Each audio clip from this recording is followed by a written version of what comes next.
ورتل القرآن ترتیلا، قرآن پاک کو ٹھہر ٹھہر کے پڑھو۔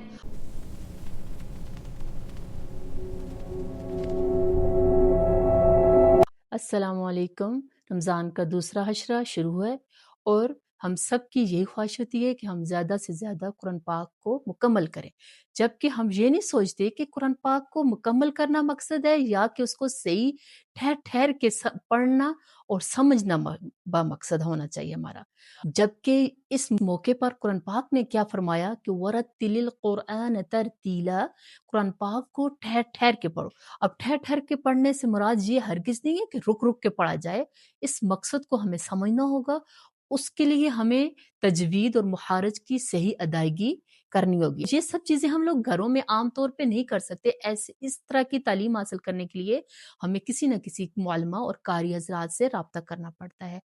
تو میں آلریڈی مطلب ایک مدرسے سے منسلک ہوں پچھلے 8 سالوں سے، تو میں نے سوچا کیوں نہ کہ آج تو جو ہے سوشل میڈیا کا دور ہے، تو مجھے بھی اپنے پیارے بہن بھائیوں کو دیکھ کر یہ چیز حاصل ہوئی کہ میں بھی انہی کی طرح سوشل میڈیا پہ آؤں اور اپنے بہن بھائیوں کو اس چیز سے مستفید کر سکوں۔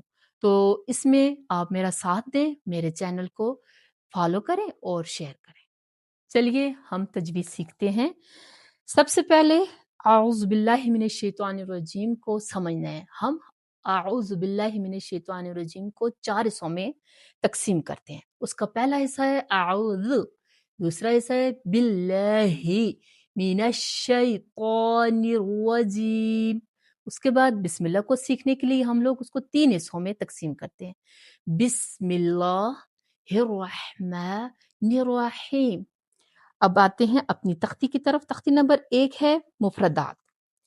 مفردات کا مطلب ہوتا ہے کہ ایک اکیلا لفظ۔ اب ہم تختی پوری الف سے لے کر یہ تک پڑھنے والے ہیں، تو ہم اس کو مفرد نہیں کہیں گے بلکہ اس کو ہم مفردات کہیں گے۔